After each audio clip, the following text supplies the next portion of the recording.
Buenas tardes, profesora. Mi nombre es Bernardo y voy a hablar de la unidad número 9, que es el efecto de las obligaciones. Comencemos.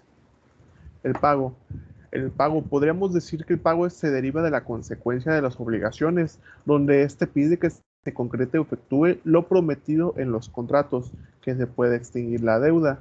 Hay dos derechos, los cuales son del deudor y del acreedor, que son el deudor. El deudor tiene derecho a pagar esa deuda mediante el depósito de pago y el acreedor tiene derecho a obtener ese pago y al ejecutarse desaparecería la deuda del acreedor. El acreedor quirografario, en este el deudor tiene la facilidad de resistirse al pago de la deuda mediante maniobras donde permiten que éste pueda resistir un poco el pagar, como el derecho a la retención. Mencionaré algunas de las consecuencias comunes que se presentan a toda obligación y cumplimiento de esta. Cuando ambas partes reciben de forma adecuada y pacífica el pago y el recibimiento de ese pago, si el pago es forzado contra la voluntad del acreedor, sería una consignación del pago. Y si el pago es forzado contra la voluntad del deudor, estaríamos hablando de una ejecución forzada.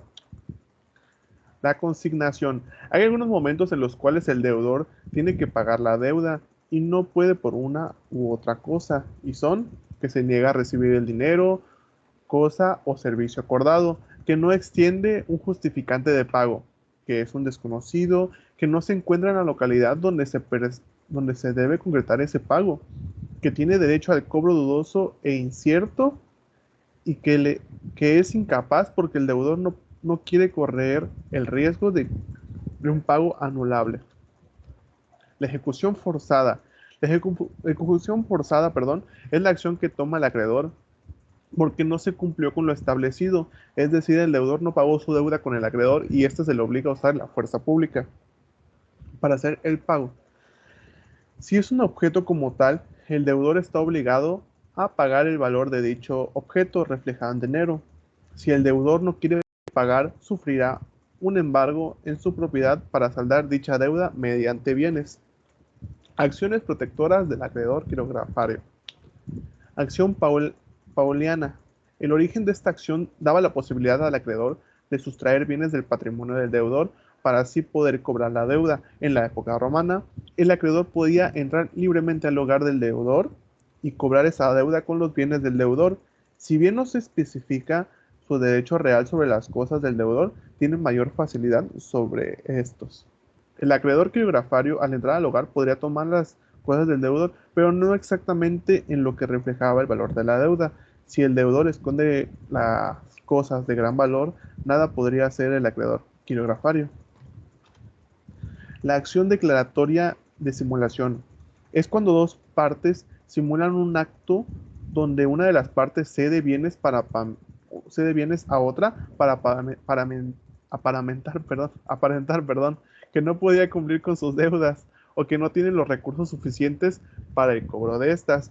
Para este tipo de actos por parte de los deudores, los acreedores pueden usar la acción declarativa de simulación, que atrae todos los bienes en los cuales el deudor se había deslindado anteriormente para hacer creer al acreedor que no tiene con qué pagar dicha deuda.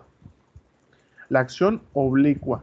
Esta acción se da cuando el acreedor ejerce su derecho sobre el deudor necesariamente insolvente para cobrar lo que se debía mediante un tercero, como si el deudor insolvente recibiera una herencia. El acreedor está en todo su derecho de adquirir esos bienes y esos derechos en nombre del deudor para cobrar la deuda. En este tipo de acción también tiene algunos requisitos, son los que mencionaré a continuación. Que debe existir un título de crédito para que se pueda ejecutar en ese momento, que el deudor tenga una actitud pasiva con respecto a los derechos y este permite ejercer su derecho al acreedor, que los derechos que perciba el deudor no sean de forma personal como el derecho a la habitación. La teoría de riesgos. Los efectos de las obligaciones consisten al acuerdo de dichas partes, donde los dos lados tienen algo en común, uno dar y otro recibir, como en la compra de algún artículo. Uno quiere el objeto o servicio y el otro espera algo a cambio o reflejado en dinero. La rescisión. Cuando no se da el cumplimiento del contrato y es por culpa del deudor, todo lo que derive en esa responsabilidad será únicamente culpa de él. cuando sean casos fortuitos, en el deudor no se responsabiliza. Hay algunos requisitos y características para la rescisión. Tiene que ser un contrato bilateral. Una de las partes no debe cumplir con sus obligaciones. La culpa del deudor es en ese incumplimiento es legítima del acreedor para ejercitar la acción.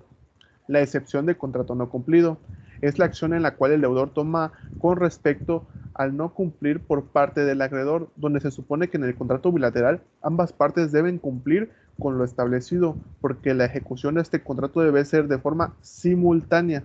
Es como una acción que favorece al deudor de los posibles abusos de un acreedor. El saneamiento por evicción. Eh, la evicción tiene que presentarse cuando el comprador sufre la pérdida de ese bien por causa de un tercero, que este tercero deriva o termina siendo el dueño original, y ahí es donde la evicción se hace presente y el vendedor tiene que pagar esa indemnización al comprador por los daños que esta persona haya sufrido. El saneamiento por vicios ocultos.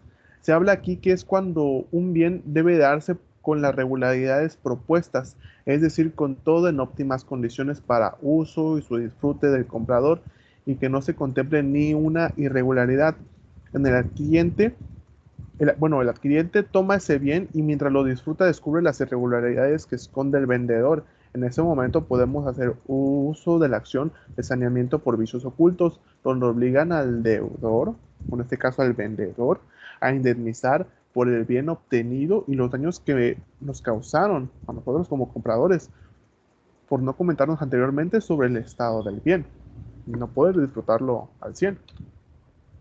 Y en conclusión, eh, pues sería creo que mi última conclusión de todas las unidades. Y, siento que abarcamos todos los puntos al final de todas las conclusiones.